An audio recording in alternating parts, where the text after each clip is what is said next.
All right, guys, welcome to Facebook. My name is Stephen Parker. I'm a user interface engineer here at Facebook. We're going to talk a little bit about XHP. It really hasn't garnered a lot of attention outside of Facebook, but it's changed the way that we've developed front-end code here. And so hopefully with this talk, you kind of can get an idea of why it's become so vital to development here. So I just want to go over a little bit about what XHP is, sort of the benefits it has to front-end development, give you a little intro on the basics of making XHP components and when to make them, and then finally how we've used XHP here at Facebook. So, XHP is a PHP extension which augments the syntax of the language such that XML document fragments become valid PHP expressions.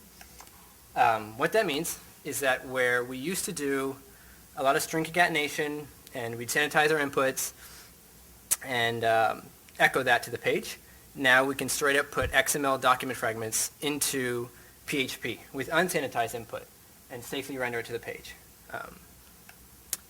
XHP will process it so that your XML string is essentially converted to a PHP object, which has an array of attributes and then an array of children. This has a lot of big wins, mainly the parse time validation. So you no longer have to worry about invalid markup, forgetting to close your tags, mistyping an attribute name, any of that. All that will be validated on runtime. It automatically escapes all your input. So so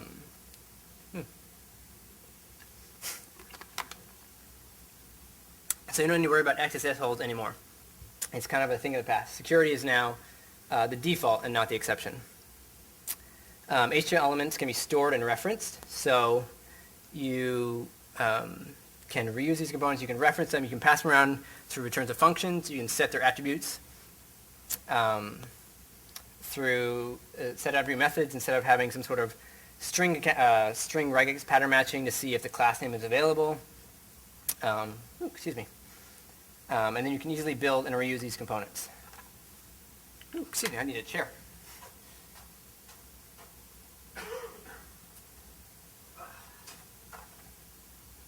So, these XHP elements, they look like this. Essentially, it's a PHP class creation with a colon appended in front of the name. So that's all you need to do, and all of a sudden your PHP object becomes an XHP element. You're then going to need to extend the core.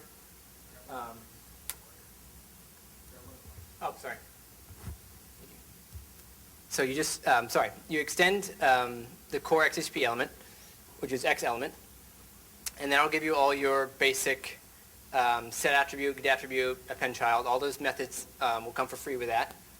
And then you create your render method, which is a method you return core HTML and how your XHP element will be viewed on the page. So the attributes that you define on your XHP element.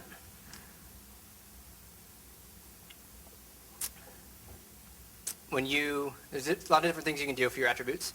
If you prepend a colon in front of another XHP element, you're essentially saying here, you're going to extend all attributes available on that element. So here, this FB widget element is extending all attributes available on colon div. So you have onClick, you have ID and class, and on mouse down, all that stuff is now available on this element. You can also simple type your attribute declarations. So here we have string, but the other ones available are bool, int, float, enumeration, array, and var is a kind of a catch-all. And you can always declare an object type as well, just like a PHP function or method. You can set which attributes are required on the object, and then you can give default values to any attribute.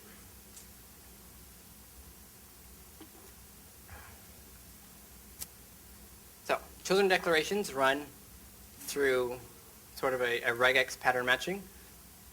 So here we have just a question mark is 0 to 0 or 1. An asterisk is 0 to many, and a plus is 1 to many. And then we have 3 keywords that work as well. Empty, any, and is kind of a catch-all, and PC data is just straight text, or any variable that you pass in as a child. So, in this example here, we have an optional first image child, followed by at least one of an input element or an FB component element, and then a required third child. So the pattern matching is greedy. If you were to pass in an image followed by 2 inputs, this validation would fail because it would keep looping on the second match and never reach the required third child. And finally, XHP elements have categories, which is a way to, they're mostly used for children validation. So here in this example is how we validate that you cannot put a div inside a span, is by giving the span category inline and only allowing inline children.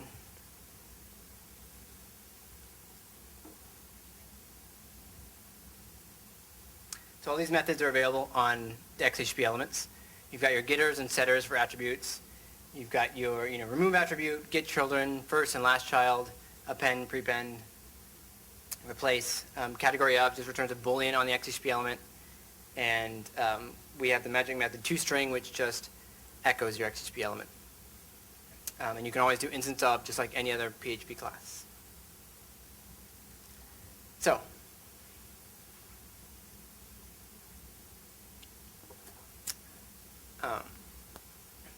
here is sort of the architecture of XHP and its core objects. Composable element is kind of the root object that all things extend from, and X element is what you're going to want to use when you create your object. The other side of that are the primitives, which essentially make up all the HTML elements themselves, the difference being that they return straight strings.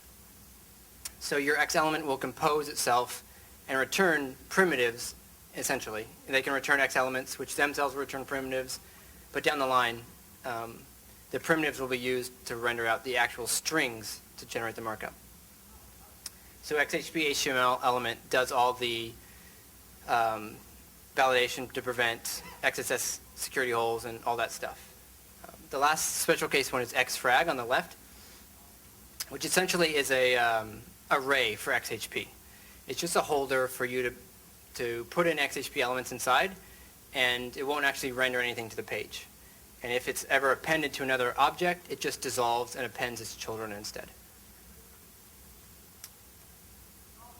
So, when to use these things? These are really just UI elements, UI data, a rendering layer object.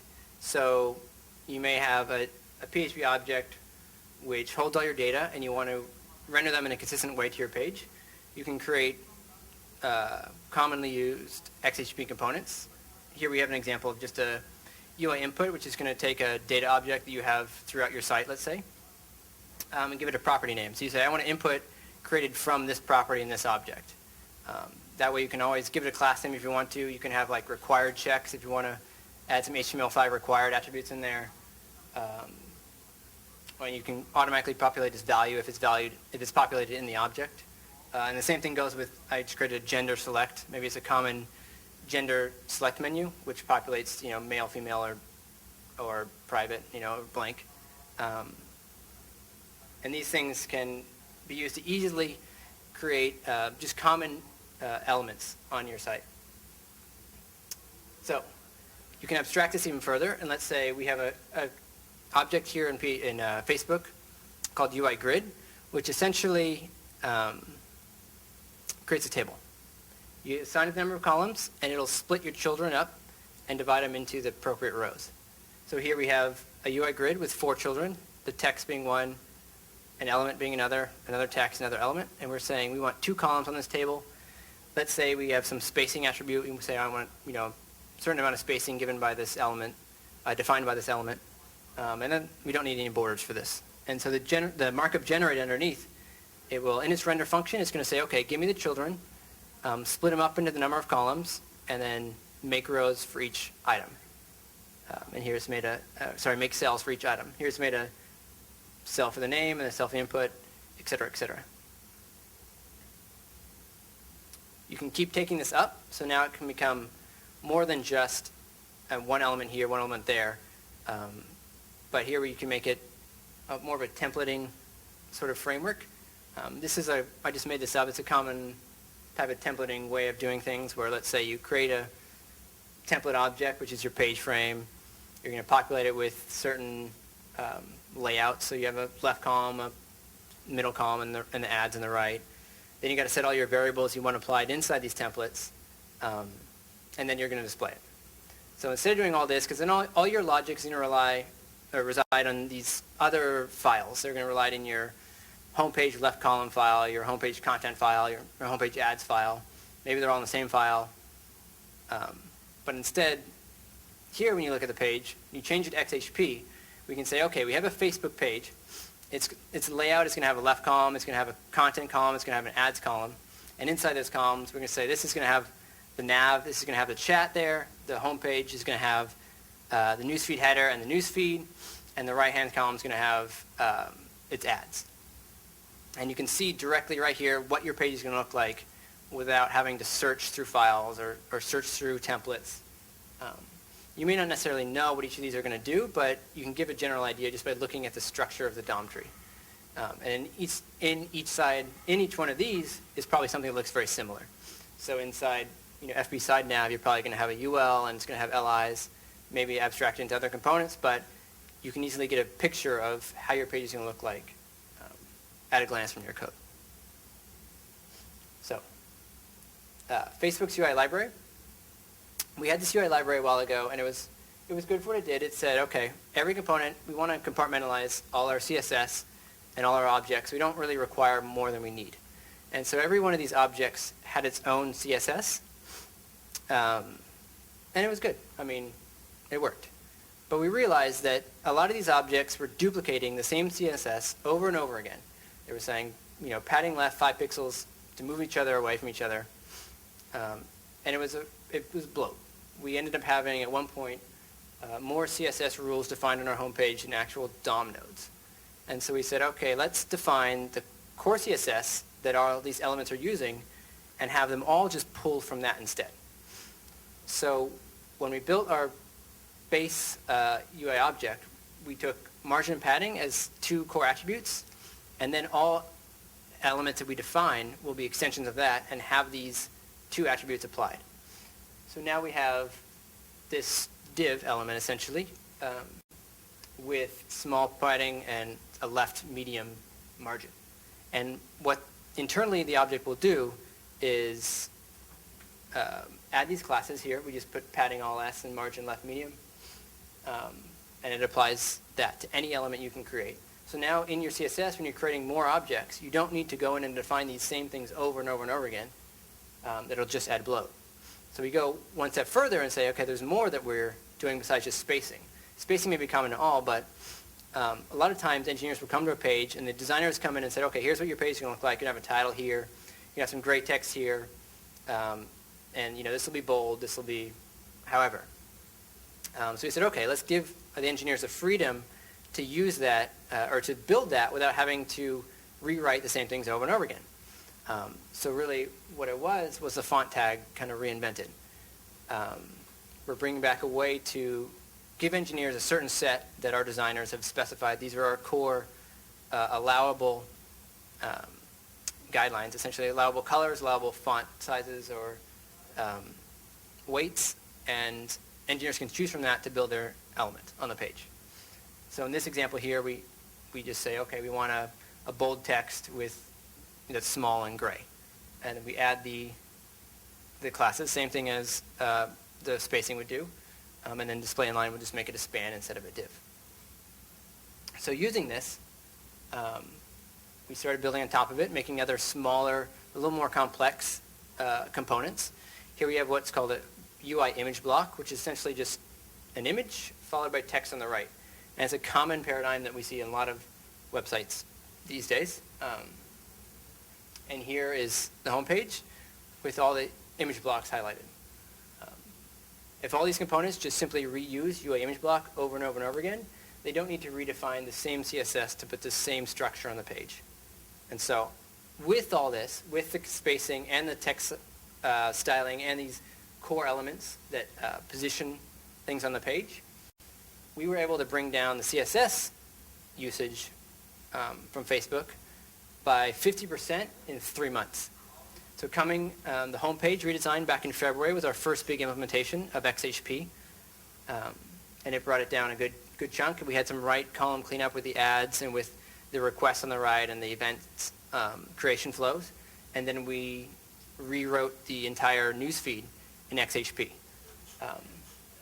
All of this in 3 months was able to dramatically decrease the amount of CSS used on the page. So a lot of questions about XHP revolve around its speed and its optimizations. It is true that XHP is roughly 3 times slower with compared to basic string concatenation, but it turns out that that isn't actually that bad.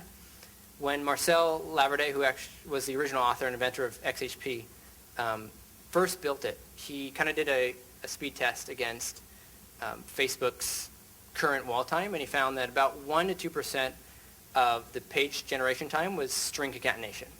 And so building a library or a language that was a little slower in that sense wasn't that much of a hit. It didn't cause too much damage to our load time as it almost looks like on paper. Hip hop does help a little bit with that, but it's not necessary to really speed up your page. Most of your time is going to be spent still with data fetching and all that stuff, especially data writing. So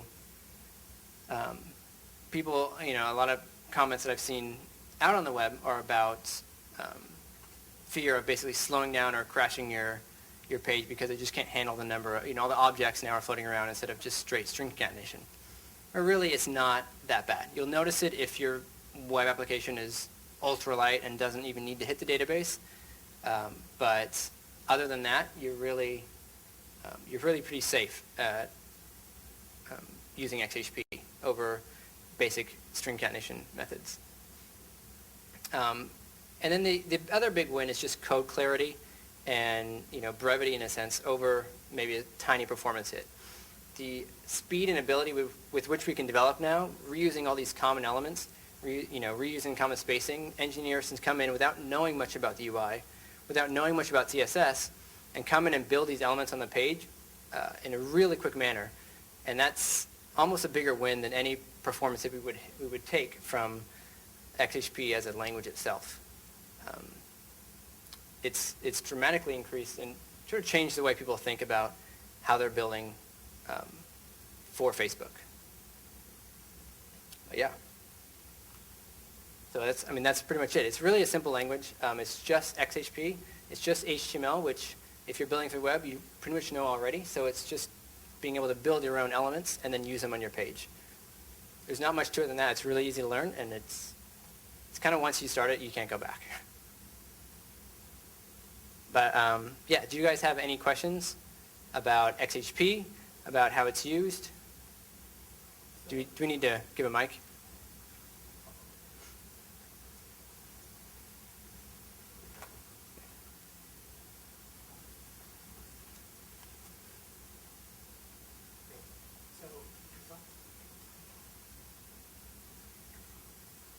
So about 5 slides ago, you said that you're reinventing the font tag? Yeah. And that totally whizzed by me. I didn't see. Can you explain a little bit more about how that's happening here? So essentially we're saying, the font tag was HTML like 1 spec, 2 spec. And it was a way for inline, you could apply font color, font weight, font size to any text inside of it. And, obviously, it's not a good paradigm, doesn't really bode well with cascading style sheets. Doesn't separate style and content. So, it was deprecated.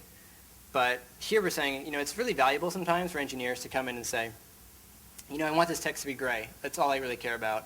It doesn't matter that it, internally, like, I don't care if it's inline or abstracted out in some CSS file, like, this just needs to be gray.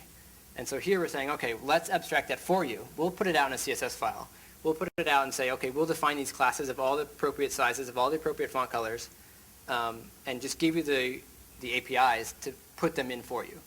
So what may essentially look like a font tag, it's saying UI text is font color gray, isn't. But I mean, it's essentially the engineer can think of it that way without it actually mixing style and content. Does that make sense? Yeah, I got it now. Thanks.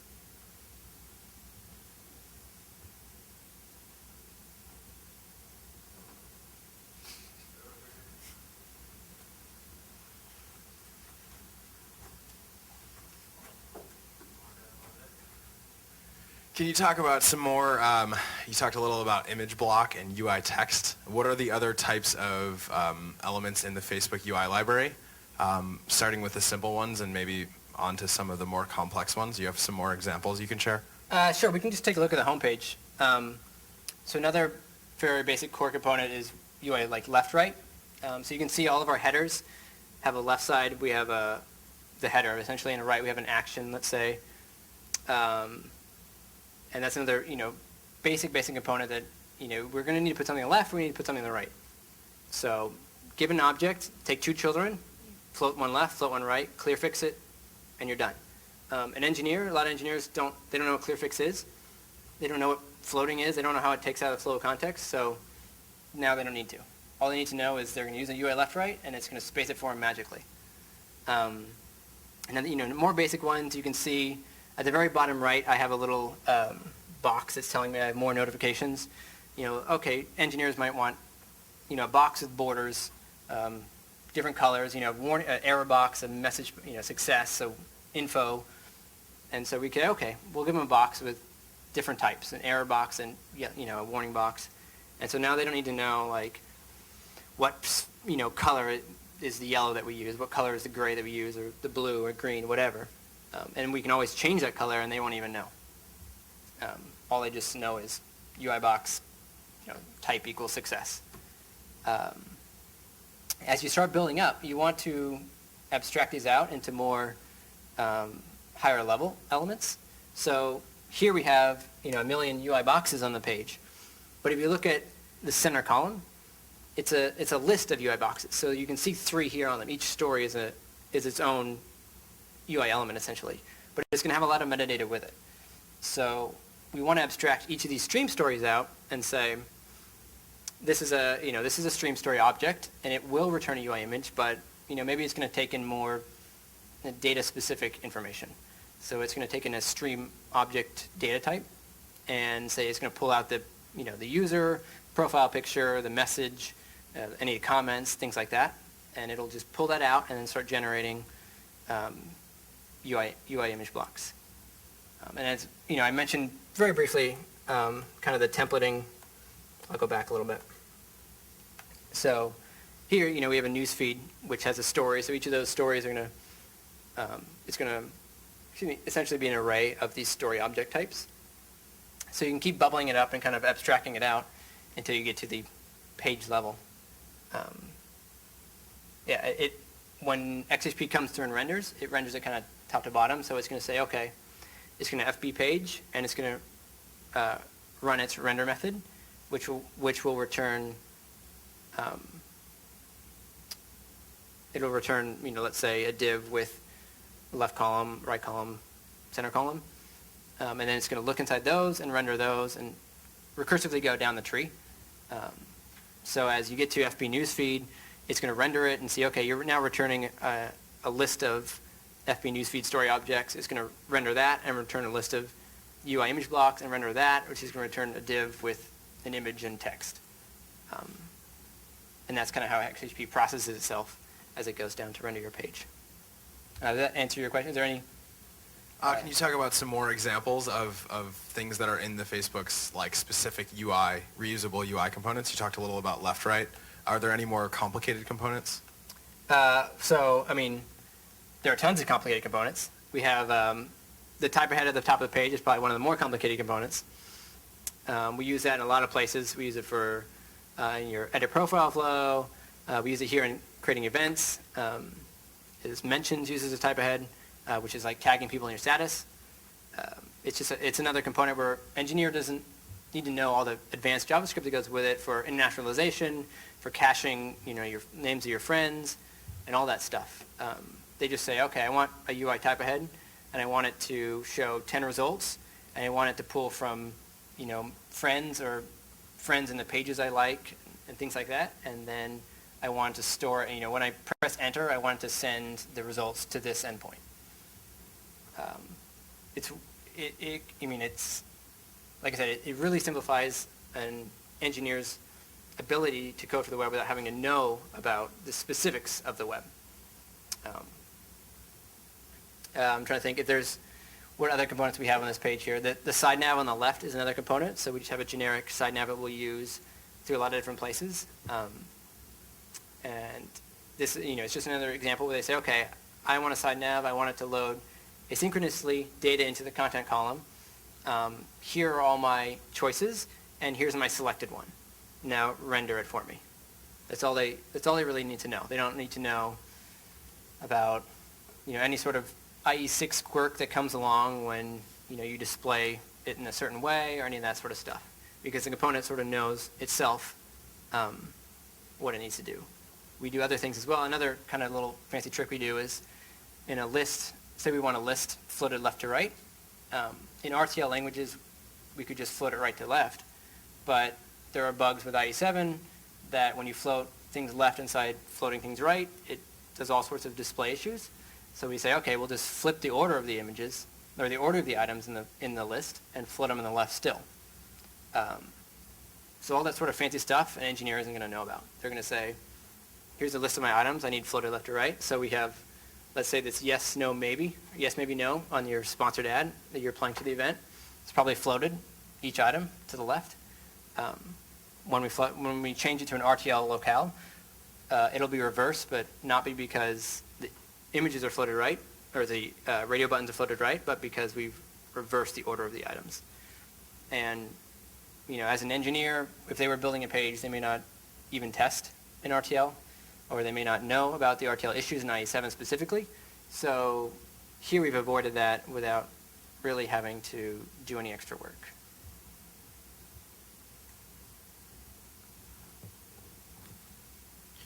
Anyone else have any other questions?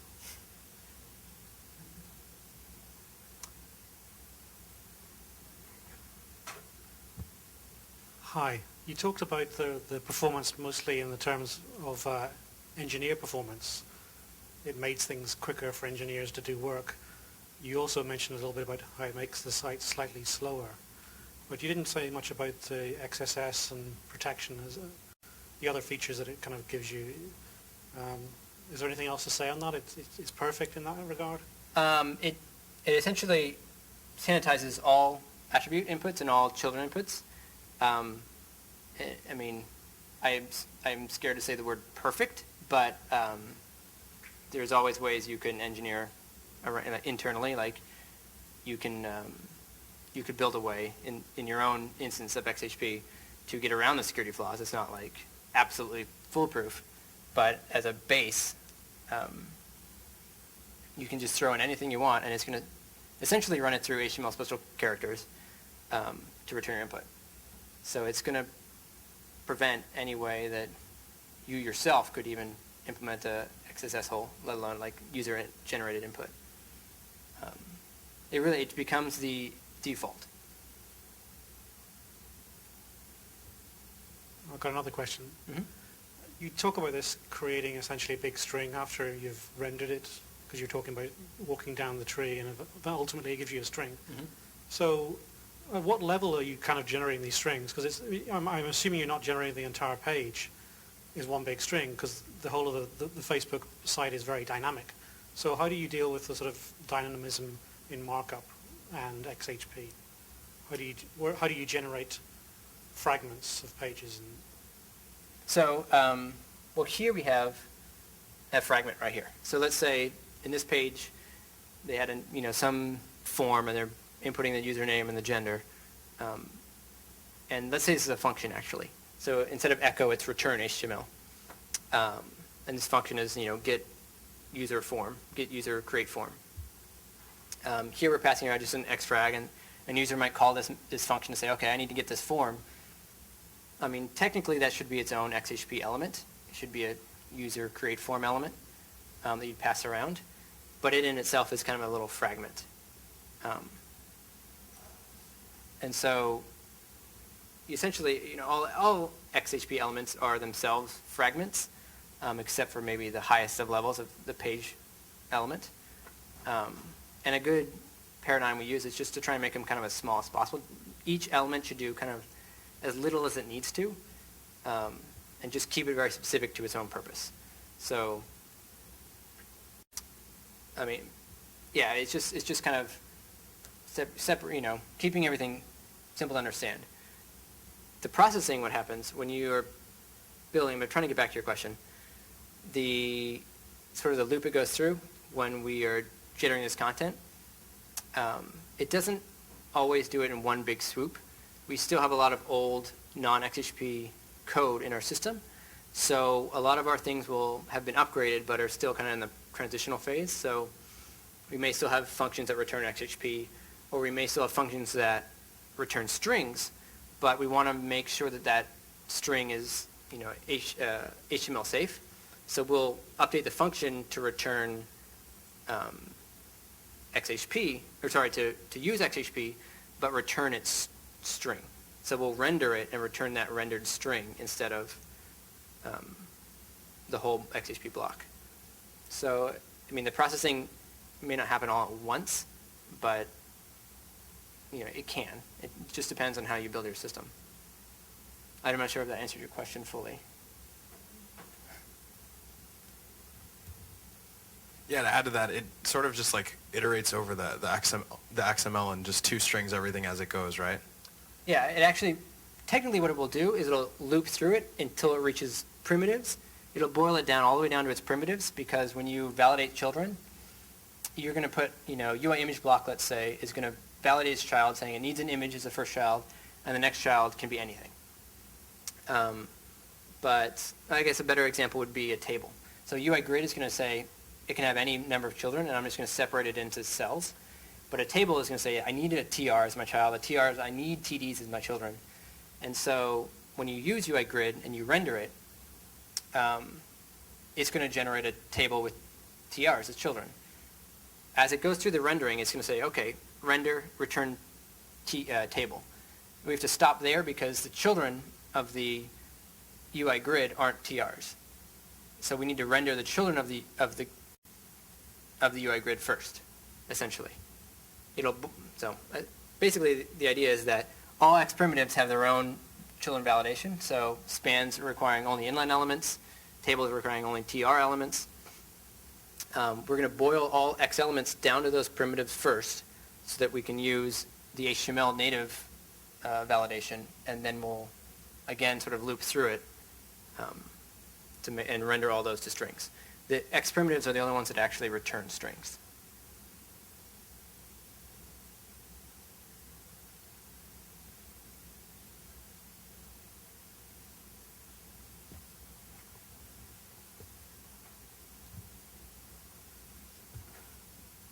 The documentation is pretty bad so far. In fact, most of it that I've found has been just other people blogging about their experiences with XHP. Do you guys have any plans to create some better documentation about the language? So XHP has been open source for maybe 6 months or so. I'm not exactly sure the exact date. And it's kind of, not to say that it's out of our hands now to document, but it's kind of out of our hands. It's Marcel created it and he open sourced it, and he put some documentation when he built it, but he knows how to use it, so it's like it wasn't a huge incentive. It's tough. On the front, it's very simple. It's just XML. And then you just have to learn the syntax of creating these elements to use them. But, I guess I encourage anyone else there out using it who's having trouble, and they're trying to build it in their own web applications, and they're hitting roadblocks, they're not understanding things, to, post to the GitHub or any other blogs you've mentioned about having problems, and just sort of try and use the open source nature of it to increase the documentation.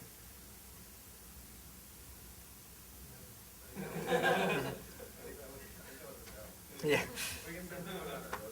Yeah.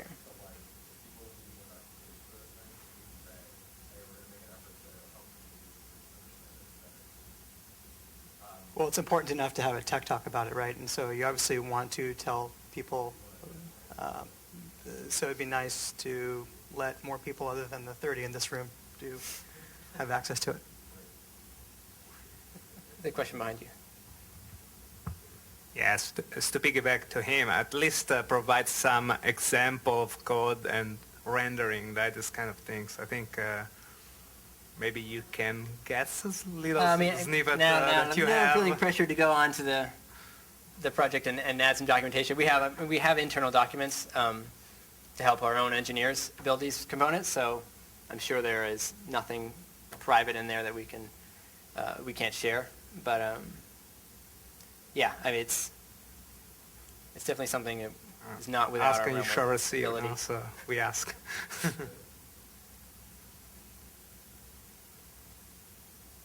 Are there any other questions? Or anyone from online? I'm not. All right, well, yeah, and I highly encourage you to go and check out XHP and download it, install it onto your server, play with it a little bit, just see how it can transform sort of the way you build your web applications, and think about how you build your web applications. It's really transformed a lot of the code we write here at Facebook. And yeah, I mean, I really think that this is sort of the direction that web programming is going. It's a different paradigm of thought, and I don't know, it's exciting to be on the forefront of it, and I have been disappointed, I guess, a little bit at the lackluster response, but you're probably right that the documentation has not been up to snuff enough for people to really understand the full power of XHP. So again, I encourage you to check it out and just give it a shot.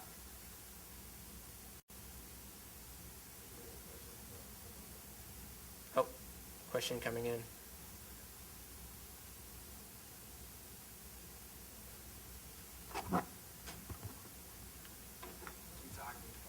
Oh, but I think there's another question back here somewhere. Or maybe not.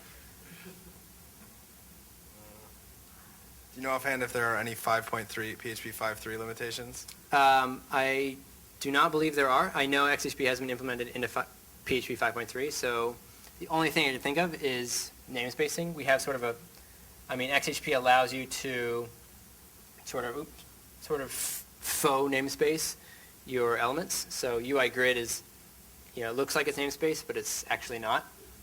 It's just the XHP process version of this looks like XHP __ UI _ grid is the name of the PHP object. Having it work with PHP 5.3 namespaces, I would put strong money on that it does, but I have never actually tried it myself. So another question is, when it reaches the child element, how exactly does it fetch the appropriate content and insert it in order to build the string? So can you go over the process of converting, FB widget there to an actual, how does that thing turn into a string? Okay. So let's say we, new FB widget, and then we said echo. So what it's going to do, the toString magic method is going to come in and say, okay, call the render method on this XHP element, and that will say it has some more processing than this simple example, but it'll return this XHP element again. So it's going to take that return and say, okay, I'm still in XHP, so call render again. This time it's calling render on a primitive. So can you talk about what a primitive is versus what a regular XHP element is, real quick? So yeah, I'll go back to.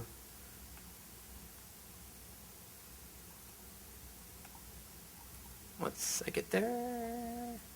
So a primitive, the two sides are primitive and X elements.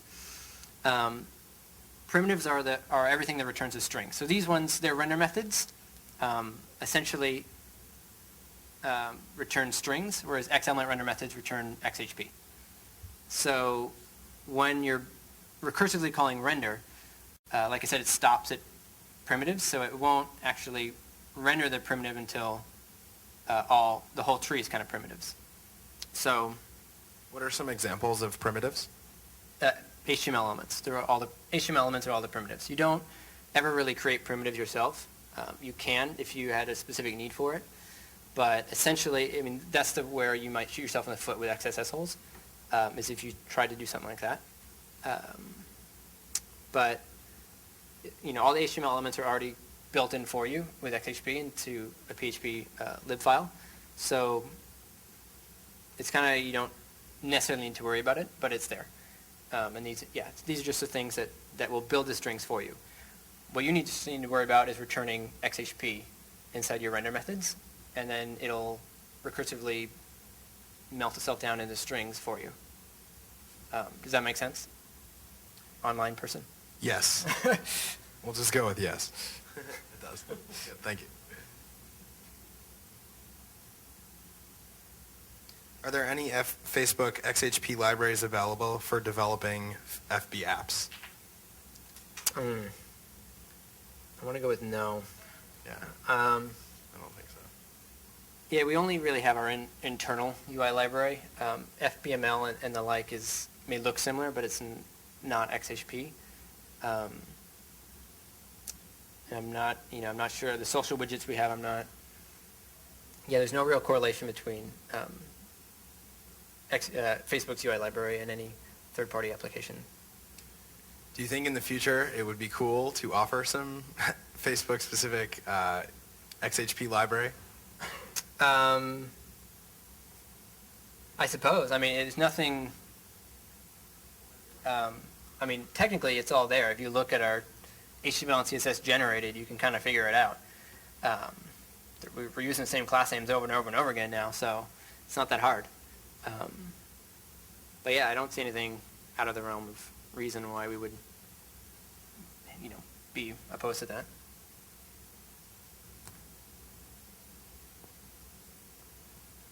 Any more questions?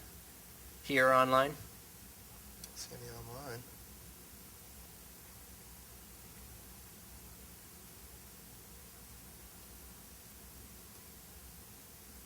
Well, all right. I'll stick around for a little bit if you have any more questions. But again, highly encourage you to check this out and just play with it, get a feel for it, see what it can do for you. Thanks.